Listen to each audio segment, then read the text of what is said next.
Meus irmãos, nós vamos começar essa série nova esse domingo, né?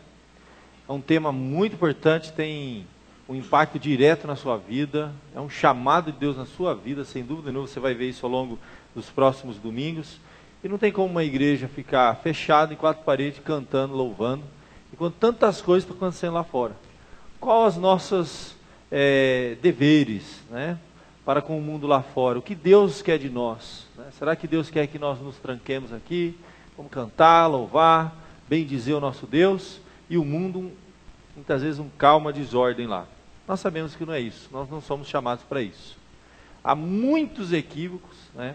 Muitos equívocos do nosso relacionamento, do cristão, da igreja, com o mundo, com a sociedade. Esse é um dos maiores problemas que os cristãos enfrentaram ao longo de séculos, eu digo até milênios, porque desde o início da implantação, vamos dizer assim, do cristianismo, logo após Jesus ter sido ressuscitado, os discípulos começam a se espalhar pelo mundo, começam as dificuldades. O que o cristão pode ou não pode fazer? Até onde nós podemos ir? A interação que eles tinham em algumas situações com a sociedade. Por várias vezes, os concílios no passado, os apóstolos mesmo, os primeiros concílios, se reuniram para isso. Para verificar na palavra de Deus, né, o que o cristão deveria fazer na sociedade. Situações como assim, olha, é lícito, por exemplo, a gente ir lá na feira comprar uma determinada carne, um alimento, né, que foi sacrificada para um ídolo, e depois estava à venda lá na feira. A carne mais barata que tinha no mercado. O cristão pode ou não interagir nesse sentido. Que tipo de trabalho que nós podemos ter? Eu posso ser um soldado, um policial, eu posso andar armado? Eu posso ser um governador, eu posso ser um prefeito da cidade? Como que nós podemos interagir? Essa sempre foi uma questão que caminhou com o cristianismo. Tá? E por várias vezes, nós vemos a igreja, o povo de Deus, se envolvendo de menos ou de mais. Às vezes deixando de fazer o que deveria fazer, e fazendo coisas que não deveria fazer. Tão somente por ignorância da palavra de Deus. Por ignorância da palavra de Deus. Então nós vamos trabalhar junto aqui alguns domingos, tá? E eu peço a paciência da igreja, dos irmãos. Nós vamos falar sobre esse tema polis e politikos. Eu vou explicar para vocês o que significa isso. Né? Polis é cidade, tá? Você está inserido numa cidade. Politikos, cidadão. E política é o que vem depois. É o exercício da cidadania. Isso é fazer política. É, num certo sentido, a arte de governar também, para aqueles que tenham. Mas você, todos nós, somos chamados para fazer política. A grande crise que existe é porque política é motivo de briga. Né? A gente fala que não se discute três coisas na vida. O que é? Futebol, time, dá briga. Né? Que uma religião. E por último, não se discute política. Mas há uma diferença enorme entre política partidária e política pública. Eu não estou falando de política partidária, gente.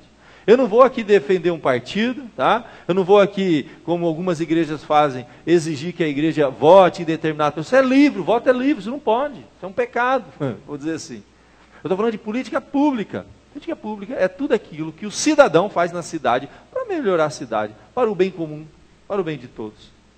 Quando, por exemplo, lá na sua casa, você, na frente da sua rua, tem um buraco enorme, e ninguém está nem aí. Carro bate, passa e quebra lá a suspensão do carro. Quando você reivindica que as autoridades arrumem aquele buraco, você está fazendo política, política pública. Quando você vê alguma injustiça acontecendo, e você luta para que aquilo deixe de acontecer, você está lutando pela justiça social. Isso é política pública. Então, tudo aquilo que você faz na sociedade, entendeu? Para o bem comum, para o bem de todos, é uma maneira de fazer política. Agora, a política partidária é um problema, realmente. É um desafio muito grande que nós temos.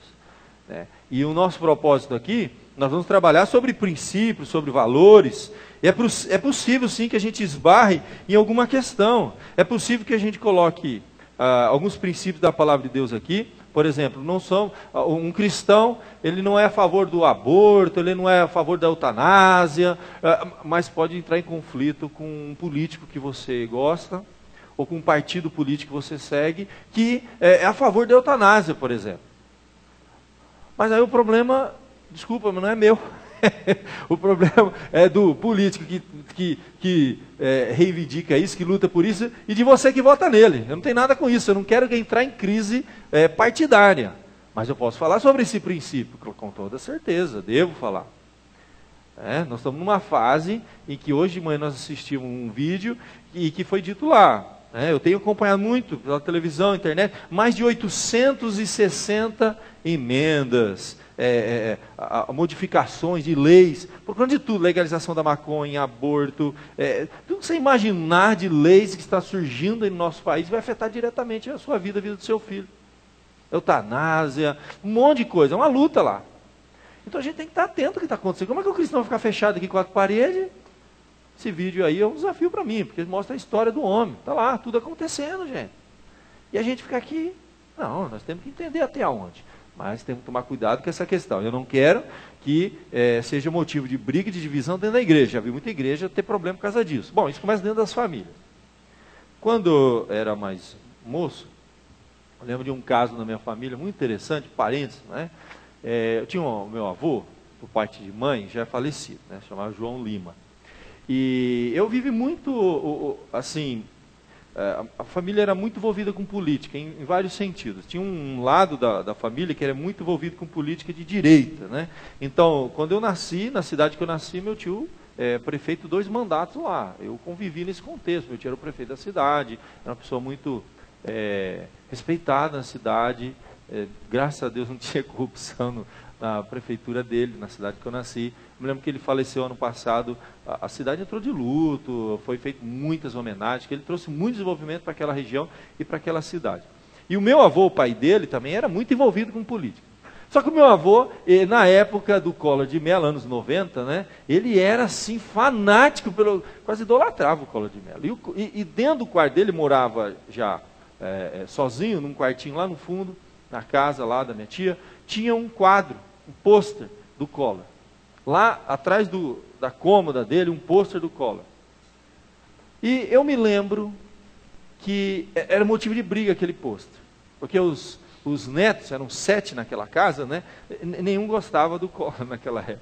E eles falavam, tem que tirar aquele pôster ali não é bom aqui para ficar na nossa casa, esse pôster. E era um motivo de briga esse negócio. E vez e outra saía discussão na família por essa questão política. E uma vez, ele chega e entra no seu quarto, ele olha lá na parede, e o pôster não estava lá. E os netos diziam que um dia ia tirar o pôster, que iam rasgar aquele pôster, aquele quadro, e o pôster não estava lá. O vô ficou bravo. Pegou as malas e foi embora. Saiu da casa por causa dessa história do pôster que tiraram de lá. Muitos anos se passaram, foram mover os móveis lá, arrastar aquela cômoda pesada, não digo anos, exagerando, alguns meses passaram, um tempo lá se passou, arrastaram o móvel, o pôster estava lá. Ninguém tirou o pôster, ele descolou da parede, entendeu? E caiu por trás da cômoda, e ele achou que tinham tirado. E isso deu uma briga danada. Então, gente, eu acho que nenhum de vocês aqui idolatra um partido, uma ideologia, a ponto de romper relacionamento com alguém por causa disso. Vi também a esquerda, quando eu vi aqui para São Carlos, fui morar com familiares, professores aqui na Federal, meus tios, ateus, uma linha bem mais comunista, esquerda, diretas já. Era criança, adolescente, jovem, curtia aquele negócio, lá na Federal, tinha aquelas passear, comício, palanque, ganhava umas estrelinhas vermelhas, você sabe de quem que era a estrelinha vermelha, tinha umas pratas, sabe, as pratas eram VIP. Era do pessoal, mas eu sempre fui envolvido com esse negócio. E vi muita briga, muita divisão. Não é esse. Eu não quero discutir partido aqui, gente. Não é nada disso. Eu já vi o lado bom e o lado ruim dessa moeda. Eu quero falar sobre o seu engajamento. O que Deus quer de você, tá? O que Deus quer de você na sociedade. Qual o chamado de Deus para nós? Então, polis e políticos, a cidade e os cidadãos, resgatando o mandato cultural no exercício da cidadania. Isso aqui é bíblico. Nós vamos entender então o que significa esse tal de mandato cultural. Abre lá em Gênesis capítulo 2, verso número 15. Tomou, pois, o Senhor Deus ao homem e o colocou no jardim do Éden, para o cultivar e o guardar. Guarda isso aí, simples de tudo. Tomou o homem, colocou ele no jardim do Éden para cultivar e guardar.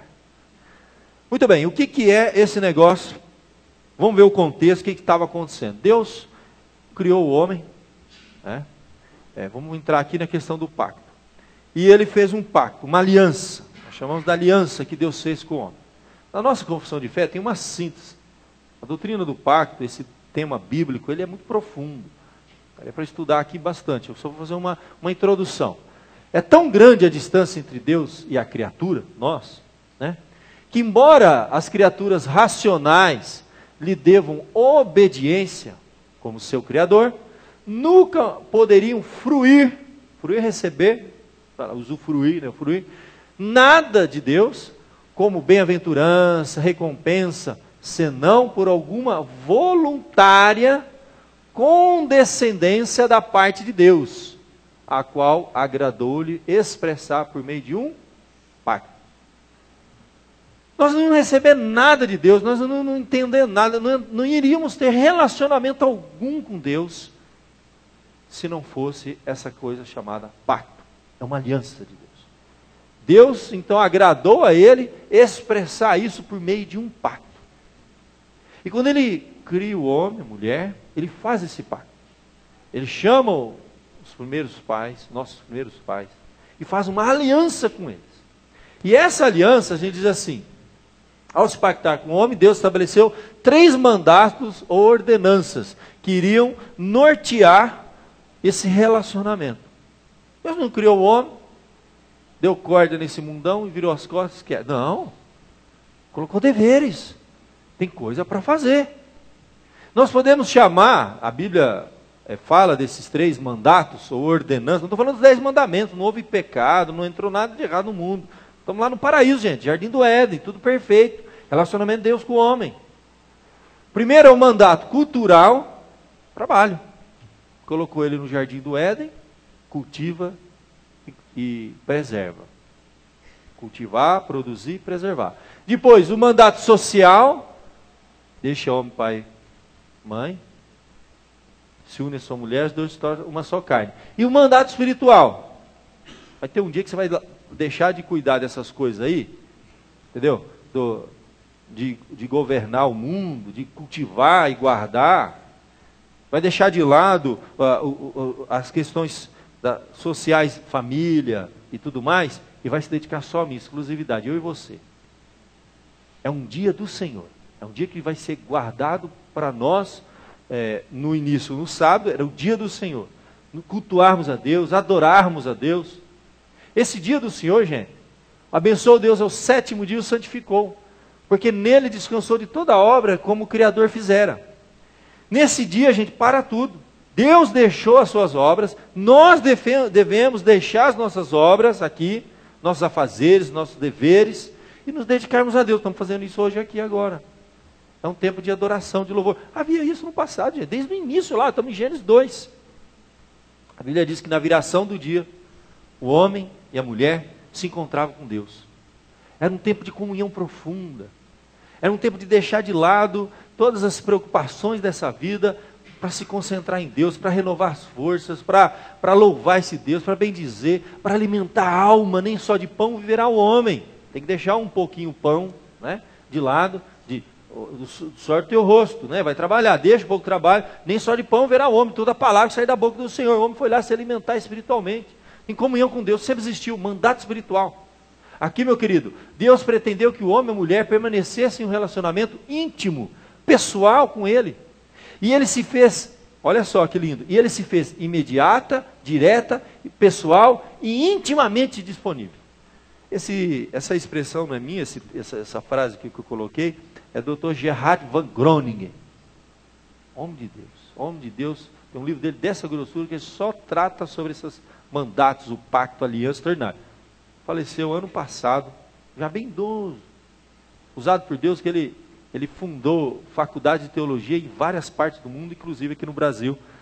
E lá onde eu cursei, ele foi um dos fundadores, vinha para o Brasil com a sua esposa há muitas décadas atrás, e um homem extraordinário, eu tenho o livro dele.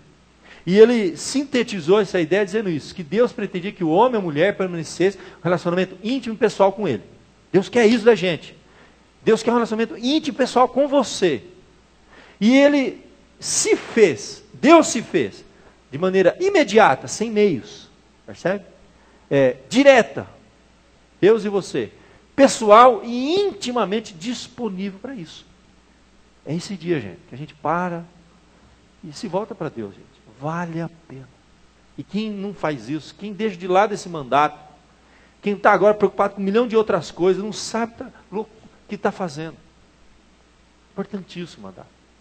Pensa, são 3 mandatos. Eu digo para mim que é um tripé. Um tripé, se você tirar um lado, cai. Se tirar um lado, cai. E na correria dessa vida, nas exigências, na agenda do dia a dia, gente, nós acabamos deixando de lado. Primeiro mandato que a gente deixa de lado é esse espiritual. Não dá, gente. Muita preocupação, muita coisa. Muito atrativo nessa vida, gente. Não dá. A gente deixa de lado o espiritual, deixa de buscar Deus, deixa de ter essa comunhão com Deus. As famílias estão deixando. O primeiro mandato é esse aqui. E qual é o segundo mandato que vai para o ralo? Até por consequência. O da família. O trabalho exige demais, muita ocupação, não dá certo. E aí o casamento começa a entrar em crise, não consegue dar atenção para o filho. O filho vai crescendo sem orientação, sem o carinho que precisava do pai. E a coisa vai desandando, o filho toma um rumo. Acaba o casamento, acaba a criação dos filhos. O segundo mandato vai para o ralo. Aí ele segura o terceiro, porque é tudo que ele tem, né? Trabalho, né? Sou lá importante, meu ganha-pão, né? Aí a empresa quebra e te manda embora. Acharam um funcionário que faz 3 vezes mais rápido que você e metade do preço. Você acha que o patrão vai pensar 2 vezes? Já era. Você fica sem nenhum. O que a gente vê acontecendo, as pessoas não entendem que é um tripé que tem que andar junto. Mandato espiritual, mandato social, mandato cultural. Essas 3 coisas estão juntas. Qual que é mais importante? Não tem como separar. É um tripé. Porque eu exerço a minha espiritualidade em família, no mandato social, nos relacionamentos humanos. Eu exerço a minha espiritualidade no trabalho. Essas 3 coisas estão tão interligadas que não dá para separar uma da outra. Você tirou uma, tudo desanda. Você tira o espiritual, vai desandar a família e vai desandar a sua vida, a sua carreira. Você vai ver que vai desandar. Tirou a mão de Deus, tirou a bênção de Deus da sua vida. Já era. Eu vejo isso acontecendo todo dia. O camarada deixa faltar um domingo, foi 2, foi 3, vem uma vez por mês, quase não vem. Daqui a pouco a gente começa a ver problema na família. Daqui a pouco a gente ouve notícia, o casamento, pastor, acabou. Aí tudo desanda, eu vejo isso acontecer todo dia, desconstruindo assim. Simples.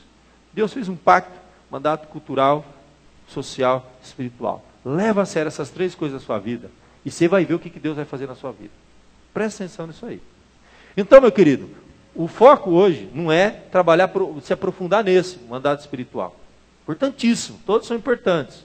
O foco, vamos para frente. O mandato social. Por isso, deixe o homem, pai e mãe, se une a sua mulher, tornando-se os 2 uma só carne. Deixe o homem, pai e mãe, une. Os 2 se tornam uma só carne. Isso é o início, é a formação da sociedade. O que é uma sociedade? Começa aí, olha. Começa com várias famílias, vai formando um clã. E aí, olha que coisa interessante que o Van Groningen diz. Deus criou a humanidade à sua imagem e semelhança. Macho e fêmea, homem e mulher os criou. E este mandato provê a base divinamente ordenada para o casamento, para a família restrita, pai, mãe, filhos, para a família extensiva, os clãs, as nações e a humanidade. A base está aqui, gente. Então, quando a gente fala de mandato social, os relacionamentos humanos, os relacionamentos entre os clãs, entre as famílias e entre as nações. De certa forma, eu posso dizer que a polis está aqui também. É relacionamento, tem tudo a ver. Começa dentro de casa. E a gente diz, e é uma verdade, famílias fortes, igreja forte. Famílias fortes, uma nação forte. Famílias destruídas, igreja fraca e uma nação. Nada vai para frente. Isso não tem como, gente. Isso é um princípio que Deus criou. Famílias fortes, uma nação forte. Tudo vai para frente. Bênção. Isso é importantíssimo. Mandato social. Começa aqui com a família. E vai formando. Agora, o meu ponto é esse terceiro mandato que eu quero me aprofundar. Não vou me ater muito aos demais. Mandato cultural. Trabalho. Trabalho não é maldição, gente. Às vezes a pessoa não lê direito lá em Gênesis, fala, então Deus amaldiçoou o homem com o trabalho agora. Segundão está aí, ó. Dia triste, 7 horas da manhã, 6 horas, Tem gente que trabalha em fábrica às 5 horas da manhã. Do suor do teu rosto comerá do teu pão. Vamos lá sofrer. Trabalho é uma maldição. Não é. Trabalho é uma benção. Essa frase, o trabalho dignifica o homem, é uma frase cristã, gente. E nós, mais de qualquer outro, dizemos, não, o trabalho é bênção, porque Deus que estabeleceu, Deus que nos deu vocações. Você tem uma vocação, você tem um chamado, você tem uma capacidade que Deus te deu. Todo mundo tem uma capacidade para fazer alguma coisa nessa vida. Você tem um dom que Deus te deu. Isso é um mandato cultural. Olha que coisa linda.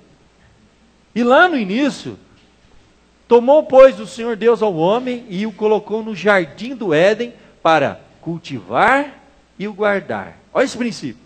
Olha que interessante que o Dr. Gerhard von Groningen fala. Neste mandato, era para o homem e a mulher exercitarem as suas prerrogativas. Deus deu isso aí, ó, reais. A ideia de reinar, de governar sobre o mundo.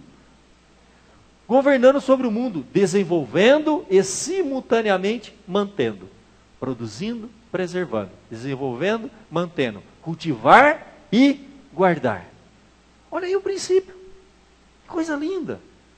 Deus deu dons. Um tem dom para ser professor, outro tem dom para ser construtor, outro tem dom para ser, sei lá, da polícia, outro tem dom. Cada um tem um dom. Um tem um dom mais para a área da administração, outro tem um dom mais para a área de, sei lá, RH, relacionamentos humanos. Cada um tem um dom. Isso é bênção de Deus. Algumas pessoas têm habilidades específicas, deve desenvolver essa habilidade, descobrir quais são os seus dons, seus talentos naturais que Deus te deu. Desenvolver ele, não sei qual é. Você é capacitado por Deus, você tem dom, você tem que desenvolver, você tem que... Coisa linda. Aí, dentro desse princípio, foi colocado o homem, então, no jardim, ele tinha que cultivar e guardar. Eu gosto desse princípio aqui. Todos são chamados para duas coisas, gente. Cultivar, produzir, criar, desenvolver, fazer alguma coisa. Daí que vem a palavra cultivo, cultura, mandato cultural. É o trabalho, gente. É o nosso chamado para se envolver na sociedade. Eu poderia ter colocado, quando a gente estuda sobre esse tema que eu vou trabalhar com a igreja, algumas vezes eu vejo uma abordagem em função do mandato social, porque tem tudo a ver, relacionamentos, dentro da sociedade, mandato social. Mas eu quero focar mais isso, nosso chamado, nosso engajamento na sociedade. O chamado que eu tenho, esse mandato cultural, você tem, todos têm, gente, está lá atrás. E primeiro é cultivar, produzir alguma coisa, criar, e paralelamente, simultaneamente, melhor falando, guardar, preservar, manter. Gente, se a gente entender bem esse princípio, eu não preciso, não que seja errado, mas eu não preciso ser, eu não preciso seguir uma ONG, Greenpeace, em ações para preservação da natureza. Eu tenho um princípio aqui. Olha que se o homem seguisse esse princípio, não haveria nenhum problema, como há hoje, entendeu? Em ambiental. Porque olha o princípio aí. Eu vou ter que fazer as duas coisas, gente. Eu tenho que produzir e preservar.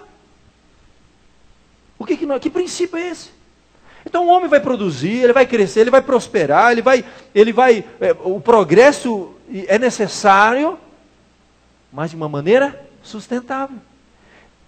Até essa terminologia, gente, isso não é de ONG não, de proteção ambiental não.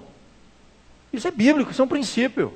Eu vou produzir, eu vou fazer, vou acontecer, mas se houver esse princípio bíblico, cristão, resolveu-se todos os problemas. De maneira sustentável.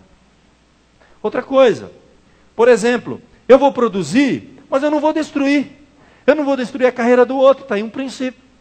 Eu não vou destruir o outro. É necessário uma competição, é necessário, o mercado de trabalho está aí. Mas eu não preciso necessariamente destruir. Dinâmica dos governos. Quem assistiu Uma Mente Brilhante? A visão dele, desse gênio lá de Princeton, que ele era meio louco, sabe? O filme é extraordinário. É que quando é bom para... O que você... No fim, na dinâmica dos governos, fazer de tal maneira, estruturar a sociedade de tal maneira, que seja bom para todo mundo. E isso vai repercutir, isso vai voltar, é uma coisa extraordinária. Então essa ideia de ter que, para crescer, destruindo o outro, né? Na prática a gente vê isso no dia a dia, né? Puxar o tapete, eu vou crescer destruindo o outro. Isso é muito ruim. Bom é crescer todos juntos. Todo mundo se beneficia. É bom para todo mundo. A ideia é essa. Cultivar e guardar. Produzir, desenvolver. E aí, meu querido, em que área, pastor? O que isso tem a ver com a polis? Com políticos, o cidadão na polis, fazer política? Vamos ver algumas áreas. Gente, o cristianismo, ele revolucionou. O mundo ocidental é hoje o que é, sabe? Civilizado, as mudanças que houver, foi graças a essa visão que eu estou passando para vocês, que no passado era mais enfatizado que no presente. Isso aqui. Era mais enfatizado que no presente. As mudanças que houveram na sociedade aí, mudanças extraordinárias que impactaram o desenvolvimento, surgiu dessa visão. Eu já tratei disso em outras séries e outras mensagens com você. Eu tenho que dar uma pincelada rápida e lembrar você para chegar no final, no ponto que eu quero trabalhar com vocês. Alguns já viram essa minha chamada aqui. Os reformadores, que eram o quê? Os pensadores cristãos, teólogos, que foram buscar na Bíblia esse princípio, eles descobriram o seguinte: olha, nós não queremos ser apenas observadores da providência de Deus no mundo, mas queremos ser agentes de Deus no mundo. Mandato cultural, quero transformar a sociedade, quero melhorar a vida de todos. Aí diz assim, ó, não há ilusão de que esse mundo será transformado num paraíso, não é isso, gente. Através do progresso humano. Mas é possível ver as mãos de Deus nos avanços científicos da medicina, das artes, do conhecimento geral. É a ideia que eles tinham, que Deus me vocacionou, e quando eu exerço a minha vocação, Deus é glorificado. Você vê isso na Bíblia, isso é claro na Bíblia. Quando as pessoas se convertiam, eles iam perguntar. Por exemplo, você tem o caso de João Batista, soldados se converteram. Né? Converteram a fé que estava sendo pregada por ele, e agora o que a gente faz? Você continua fazendo o que você sempre fez, você é soldado? Muito bem, só que ele vai dar 3 princípios ali. Falamos hoje de manhã. Ó, primeira coisa, você se contenta com o seu saldo. O que é isso? Corrupção. Seja contente com o seu salário. Não maltrateis ninguém. Abuso de poder. O que a gente mais vê hoje, abuso de poder, corrupção. E uma terceira coisa que ele falou, ó, contente com o seu saldo, não maltrateis ninguém, e injustiça. Ele fala assim, não aceite falso testemunho de ninguém. Soldado. Continua fazendo a vocação que Deus te deu. É importante na sociedade. Na época da reforma, no século XVI, se converteram muitas pessoas. Aí eles chegaram para Martinho Lutero, que era o reformador na época, né?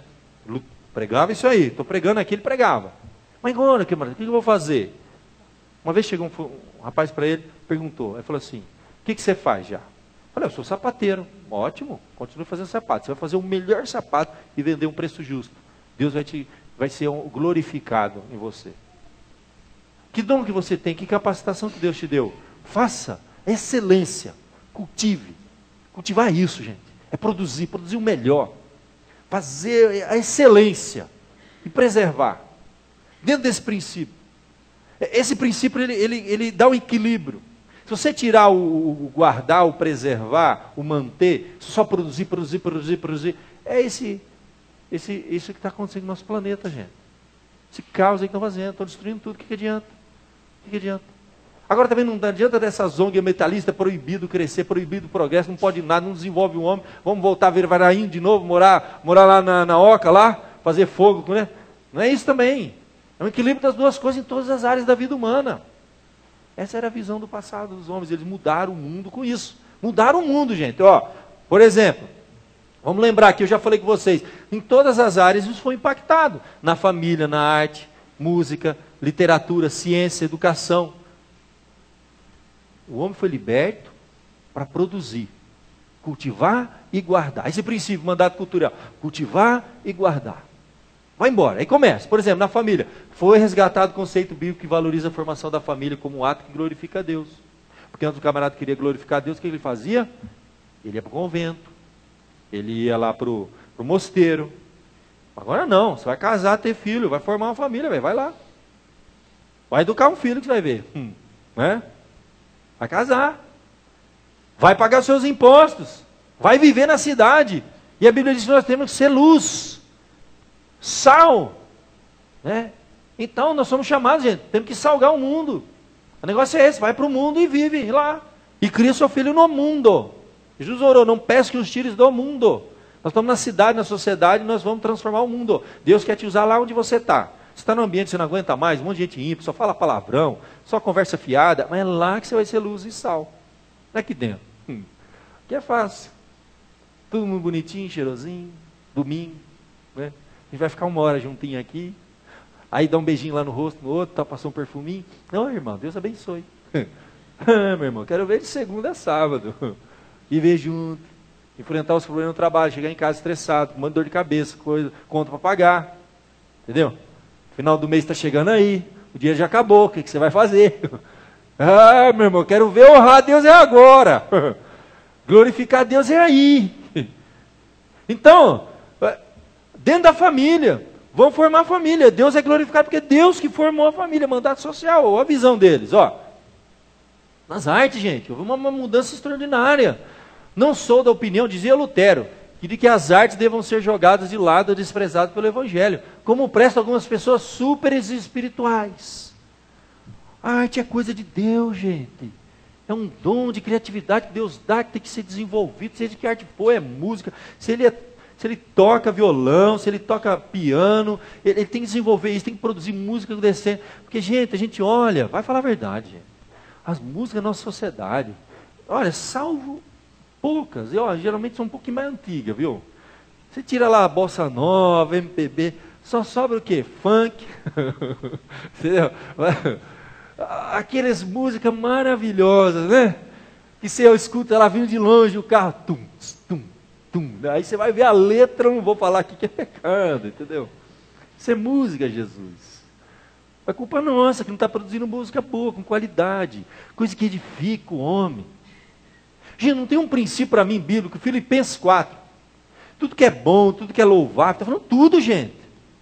Tudo que é de boa fama, se alguma virtude há naquele negócio, seja o que for, pode ser arte, pode ser o que for, seja isso que ocupe o vosso pensamento. Sabe o que está faltando na vida de muito crente?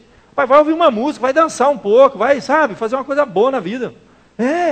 Tem crente que é tão bitolado que vai se tornando uma pessoa insuportável. E a Bíblia diz, tudo que é bom, tudo que tem virtude, vai e cultiva, gente, cultiva. Seja isso que ocupe o vosso pensamento. Tem crente que eu falo assim, filho, vai para o cinema um pouco, relaxa um pouco, entendeu? Né? Vai ouvir filme bom, vai ouvir música boa, fazer coisa que edifica, coisa legal, coisa que faz bem para o ser humano. Vai, como a gente diz assim, dar um banho de visual, ver coisas boas, né? Você vai numa exposição de arte de verdade mesmo, sabe? Naquelas artes, porque tem arte grotesca, né? Tem as coisas que eu não vou falar, as coisas que eu já vi, sabe? O cara passa um excremento na tela e diz que é arte. Tem coisa desse nível, existe arte moderna, pós-moderna, tá, né? Arte, você vê assim, o cara pinta aquela paisagem, você olha para aquilo e fala, nossa, que dom.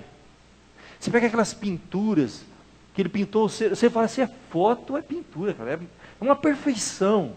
Você vê uma obra de arte, a Bíblia fala, seja isso que ocupe o vosso pensamento. Deus nos criou para isso, para desenvolver, para crescer, mandato cultural. Aí, ó, ao libertar a arte como empreendimento secular para a glória de Deus, surgiram os grandes nomes, Rembrandt, Vermeer e muitos outros surgiram dessa época aí.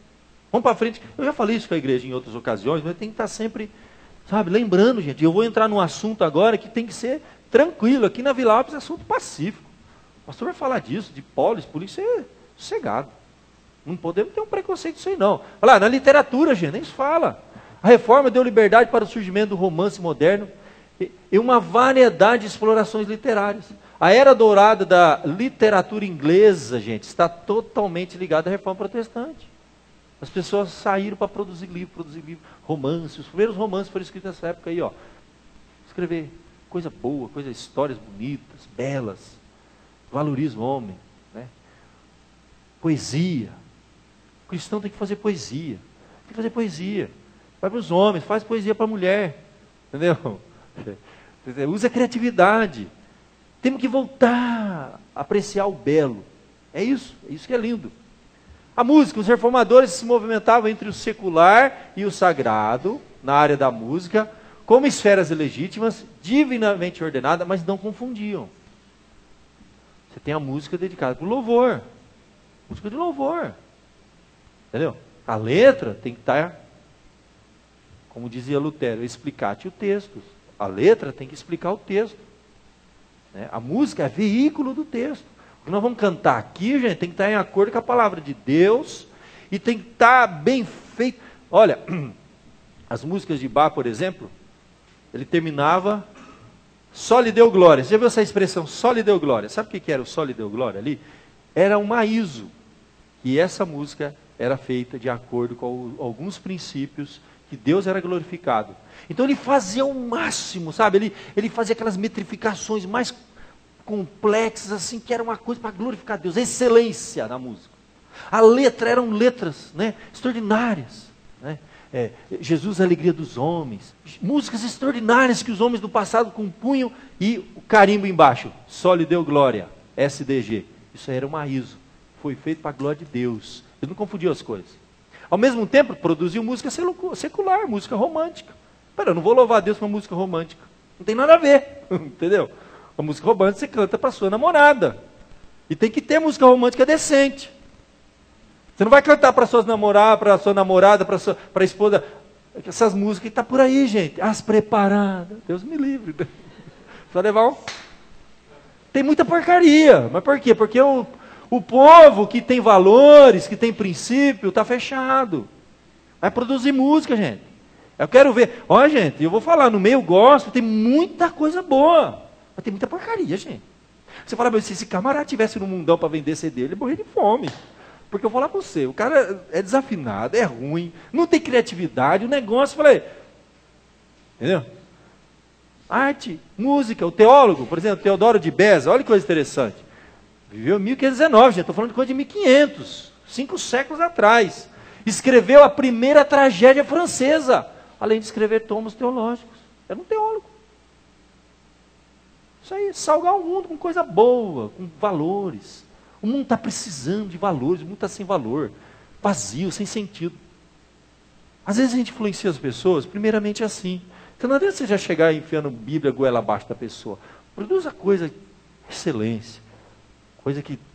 valores, coisa bonita. Fala, não, isso é... Calvino encorajou o desenvolvimento de sociedades musicais na comunidade, coisa que aconteceu naquela época. Na ciência, então, não se fala, gente. O que a ciência transformou a sociedade? Tudo está aí, ó, cientistas. Homens de Deus, gente. Homens de Deus. Newton. Tudo crente que lia a Bíblia. No domingo estava lá louvando a Deus, cantando. Conhecia a palavra de Deus. Durante a semana eles estavam criando, gente. Os grandes cientistas. Olha lá, o protestantismo. Com o protestantismo, a ciência se libertou dos dogmas da igreja. Isso foi um problema que travou a ciência. Travou, né? No passado. E pôde se desenvolver surgindo grandes nomes, como Kepler, Newton. Calvino dizia o estudo da astronomia, por exemplo, que era um problema na época, a astronomia. Problema, né? Quando disseram que o planeta Terra não está no centro do universo, foi um caos, né? Com essa história aí, né? Bom, o estudo da astronomia não deve ser reprovado, nem a ciência deve ser condenada, porque algumas pessoas desesperadas tendem a rejeitar qualquer coisa que lhes seja desconhecida. Na educação nem se fala, gente. O povo de Deus tem que influenciar positivamente a educação, sim, numa sociedade. E enquanto influenciava, ia muito bem. Quando tiraram a mão, virou um caos. Martim Lutero, por exemplo, persuadiu o governo a proclamar a educação universal compulsória, obrigatória, tanto para meninas como para meninos, pela primeira vez na história ocidental, gente, há 5 séculos atrás. Lutero, educação obrigatória, menino e menina junto ali, ó. Mudança na sociedade. Foi criado um sistema de educação pública na Alemanha. Melancton, por exemplo, que era um reformador da mesma época, era um teólogo, um pensador, exortava os professores a tomarem a vocação escolar no mesmo espírito que tomariam o serviço de Deus na igreja, porque a vocação é vocação. Então, foi coisa extraordinária, foi a valorização da vocação. Eu tenho vocação para ser pastor, quem me deu foi Deus. Uma vocação que você tem para fazer o que você faz foi Deus também, gente. Então, rejeitar a minha vocação e não glorificar a Deus através da minha vocação é tão errado quanto você rejeitar a sua vocação e não glorificar Deus na sua vocação. Mesma coisa. Na visão deles é isso. Falou, gente, você vai lá dar uma aula, segunda-feira você vai trabalhar? Vai bater cartão amanhã? Você vai fazer da mesma maneira que você foi para fazer o culto a Deus. Porque Deus é honrado e glorificado ali. Ali. Deus é ali. Jesus falou, não pesque os tiros no mundo. Nós estamos aqui no mundo e Deus é honrado e glorificado no mundo. John Knox, 1560, Escócia, conclamou por um sistema nacional de educação pública. A igreja, o povo de Deus, começou a reivindicar do governo, das autoridades, um sistema unificado nacional na Escócia. A gente olha o primeiro mundo, eu sempre falo isso, repito, não foi do dia para a noite que virou o primeiro mundo, não. Eles tinham o mesmo problema que a gente, tinham problemas de desigualdade social. Desigualdade social, gente, não é discurso socialista, não. Desigualdade social e justiça social é um discurso bíblico. Bíblico. Você vê lá os profetas falando sobre isso. Dá atenção às viúvas que eram desamparadas. Tiago vai falar sobre isso. Tiago vai falar sobre a verdadeira religião é esta. Verdadeira religião. Acudir, acolher, ajudar as viúvas, os mais necessitados e guardar esta corrupção do mundo. Um crente que se tranca numa igreja, canta, mas não faz justiça social lá fora, está fora. Ele não é um verdadeiro servo de Deus, não é filho de Deus, não entendeu nada do Evangelho, não entendeu que ele foi chamado para ser sal e luz lá na sociedade, na cidade, influenciar positivamente, como esses homens fizeram, reivindicaram lá no governo, querem mudança, querem estudo de qualidade aqui para os nossos filhos.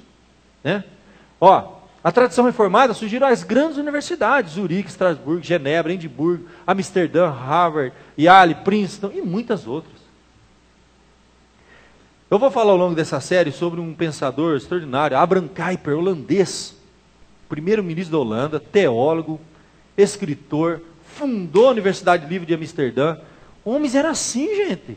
Eles estavam aqui na igreja louvando a Deus no domingo, mas chegava na segunda-feira, gente, ele colocava em prática, ele mudava, ele reivindicava, ele fazia a verdadeira política, lutava por justiça social, via as coisas erradas, ele não se conformava com as coisas erradas, com as injustiças sociais, ele queria mudar o mundo, e mudaram. O cristão, não se envolve com esse negócio, vamos cantar, louvar a Deus, vamos para casa, passa de largo. Nós não entendemos nada, nós somos chamados, um mandato cultural, é um chamado de Deus para nós. O exercício da cidadania, está aí, gente, em todas as áreas, e também na questão política. Polis, já falei no início, cidade, político, cidadão. Se você, isso era o termo grego, usado na Grécia Antiga, então aquele que nascia na cidade era o cidadão livre, ele era o politikos, que nasceu na polis, ele era um cidadão. Nós somos aqui, cidadãos urbanos, e temos um desafio, do que? Fazer, aí no grego é outra palavrinha, politiké, a boa política, a política que muda o mundo, né? A política que vai trazer justiça social. A verdadeira religião é esta, diz Tiago. Enquanto a gente não entender isso, e isso sair das quatro paredes da igreja, o nosso discurso não se tornar prático lá, enquanto você não se tornar um inconformado com as injustiças desse mundo e lutar por elas, nós não entendemos o que é a verdadeira religião e para que nós fomos chamados. Nós somos chamados para duas coisas, gente: cultivar e preservar. Cultivar e preservar. Em todas as áreas. E quando nós falamos da questão política mais especificamente, quando nós falamos, por exemplo, da interação com a sociedade, leis, isso é muito importante. Eu vou dizer para você, leis assim, você imagina, quando o evangelho ele entra na sociedade, eu vou mostrar aqui para vocês, todas as áreas, especialmente no contexto da cidade, devemos nos envolver como igreja em política pública, e como indivíduo, até mesmo em política partidária, como indivíduo. Não estou dizendo que uma denominação vai defender um partido. Influenciando a sociedade e transformando a mesma. Quando o evangelho é pregado com fidelidade, ele inevitavelmente, gente, se ele for pregado com fidelidade, inevitavelmente vai invadir as estruturas da sociedade, vai confrontar as cosmovisões reinantes, ou seja, maneira das pessoas pensarem. Ele tem que fazer isso, o evangelho tem que entrar na sociedade e mudar a maneira de ser das pessoas, não pela força, mas é por cada um de nós, quando somos chamados a exercer os nossos mandatos, e influenciando positivamente, fazendo justiça social. Olha o que vai acontecer. Confronta as cosmovisões reinantes, anulando sofismas e toda altivez se levando contra o conhecimento de Deus, levando cativo todo o pensamento à obediência de Cristo. Essa é uma passagem lá de 2 Coríntios 10, 4, 5. O Evangelho faz isso, gente. Durante toda a história do cristianismo, desde o período romano, até os dias de hoje, a igreja, através de seus membros, influenciou o Estado, defendendo leis e direitos que beneficiaram a humanidade. Ao longo dos próximos domingos, nós vamos dar exemplos práticos, nome, data, vou mostrar para você. Por exemplo, vamos pensar aqui, imagina se o Evangelho chegou aqui no nosso país, na nossa cidade, formamos essa igreja, estamos aqui pregando o Evangelho, aí chega um determinado domingo, cadê a irmãzinha fulano de tal? Ah, pastor, o marido dela faleceu. Puxa vida, vamos lá confortar. Não, pastor, ela precisou ir junto. Mas como? Vou dar um exemplo aqui para você. Não, pastor, é o seguinte, tem uma lei aqui no nosso país, aqui na nossa nação, que quando o homem morre, a mulher tem que ser amarrada junto e tacar fogo nela. Era queimada viva. Ah, tá bom. Vamos orar pelos filhos que ficaram órfãos agora de pai e mãe, né? Glória, glória, aleluia. Vamos cantar. Vocês iam ficar em paz com um negócio desse? Você consegue imaginar uma coisa dessa? Aí semana que vem, morreu o marido. A mulher, da graças a Deus, ficou livre, rapaz, do negócio. E agora vai ter que morrer queimada. Viva. Monte. Todo dia a gente ouve falar, morreu fulano, vamos no enterro do coisa e na cremação da mãe, mulher viva, que sobrou. Morreu o homem, fogo na mulher. Lei no nosso país, mulher sendo queimada viva direto, todo mês, toda semana. O cristianismo não pode interferir no Estado. Vamos fechar as portas. Glória, glória, aleluia. Vocês conseguiriam viver em paz com um negócio desse, gente? William Carey, missionário, no século passado, pregou o evangelho na Índia, vendo mulher sendo queimada viva durante muito tempo, membro da igreja, uma atrás da outra, queimada viva, queimada viva. Era uma prática chamada sati, era um ritual que as viúvas eram queimadas vivas junto com o marido morto. Você acha que ele vai ficar em paz com um negócio desse? Foi ele que influenciou o Estado, é isso que eu estou dando exemplo. Prática é isso. Lutou para mudar as leis do seu país. O cristianismo não pode interferir, vamos queimar a mulher viva. Interferiu, lutou, reivindicou, implantou o cristianismo lá, o evangelho foi invadindo as estruturas, confrontando a visão de mundo das pessoas, e aí ele conseguiu mudar aquela sociedade, um país inteiro, e provar para as pessoas que matar a mulher, queimar a mulher viva não é um bom negócio, entendeu? E ele conseguiu, até que finalmente criaram uma lei. Proibiram, o Estado lá proibiu negócio de queimar mulher viva. Não queima mais mulher viva. Hoje, atual, existem 33 milhões de mulheres viúvas lá. Teriam sido 33 milhões de mulheres queimadas vivas. Foi preciso mudar o quê? Nós temos que orar pelas autoridades. Nós temos que interceder pelas autoridades. Mas nós temos que influenciar as autoridades. Se nós cremos que isso é verdade. Se isso aqui for uma coisa separada do seu dia a dia, aí então tá certo. Você vem para cá, canta a Deus, louva a Deus. Depois você fecha isso aqui, ó, e só abre domingo que vem. Vai lá para a cidade e viva a vida que você quiser. Deus não tem nada a ver com você. Domingo você vem aqui que ele vai estar aqui. Não é assim o evangelho, gente. O evangelho ele tem que confrontar as cosmovisões, visão de mundo, reinantes. E desconstruir, como diz aqui, ó, anular o sofisma. Então o evangelho ele invade sim as estruturas de um governo, as leis, ele transforma, ele muda. Você imaginou então, amanhã você vai trabalhar das 8 às 6 da tarde. Você faz uma carga horária diária de aproximadamente quanto? Quanto? 8 horas, vamos dizer, que o carga horária normal, 8 horas de trabalho por dia, né? Vamos dizer assim, né? Dá quantas horas semanais? 40. Agora imagina, a partir de hoje a lei é o seguinte, gente, 16 horas por dia. Tá bom? 12, 14, todo dia. Chega no domingão, o pastor vai pregar tudo. Quanto que dá por semana isso? Era a carga horária. Quem que mudou? A igreja. Sabe essas 8 horas que você usufrui hoje? Foi o pastor. que não se conformava com essa injustiça social. E lutou, o evangelho confrontou, e na sociedade, no mundo ocidental, começou a haver esse tipo de mudança, e estabeleceu essa carga horária de 8 horas, por exemplo, em alguns países na Europa. Aquela visão que eu preguei para vocês. Gente, não tem história. O mundo ocidental é o que é hoje, você usufrui, você está bem hoje, de algum civilizado, porque a igreja interferiu positivamente, influenciando leis que iriam beneficiar a sociedade, você e eu. Senão, gente, não ia estar trabalhando 16 horas por dia. E se tem alguma viúva aqui, ó, falar para você, nós teríamos ido lá no seu enterro, lá, né?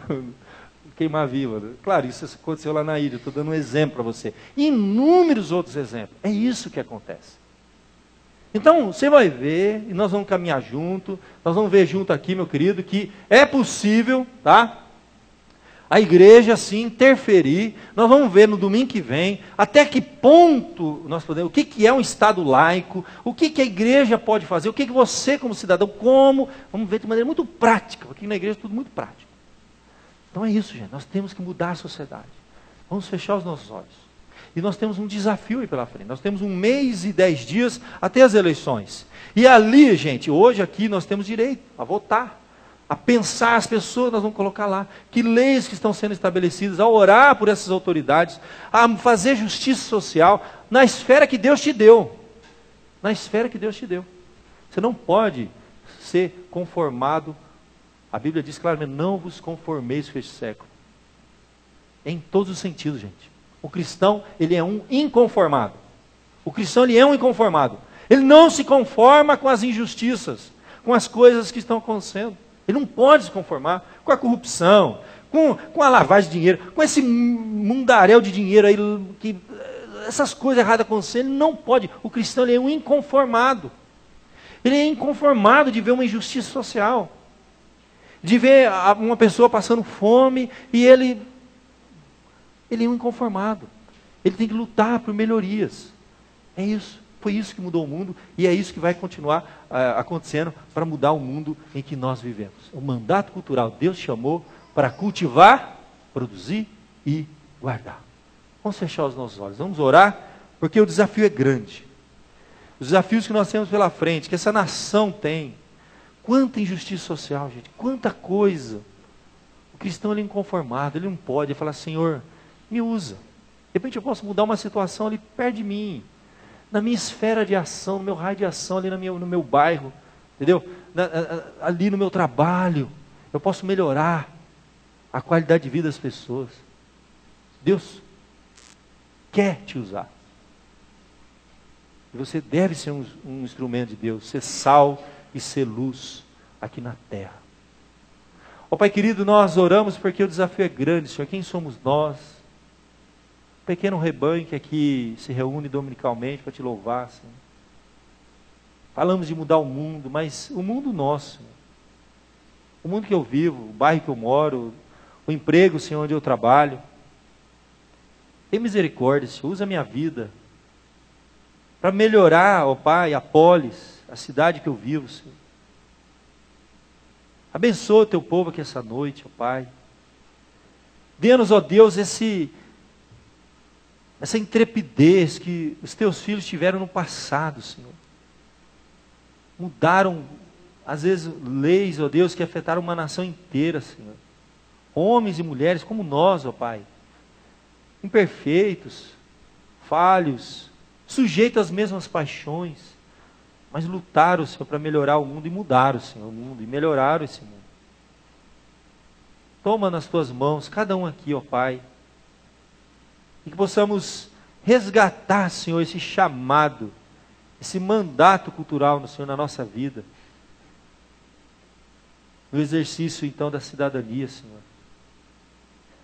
Tenha misericórdia desse país, Senhor, das leis que estão sendo tramitadas, votadas. Põe a tua mão, Senhor, sobre os governantes. Que a corrupção, ó Deus, se não acabar, que ao menos seja mais controlada, Senhor, nesse país. Que, ó Pai querido, possamos ver um Brasil melhor, Senhor, e deixar um Brasil melhor para os nossos filhos, Senhor, melhor do que recebemos, ó Pai. Que a liberdade seja pregada, praticada. Que o governo, ó Deus, cumpra os seus deveres. E não interfira, Senhor, na privacidade do cidadão, Senhor. E que possamos ver uma sociedade mais justa, ó Pai. Um mundo melhor para os nossos filhos. É que eu te peço e te agradeço, em nome de Jesus. Amém.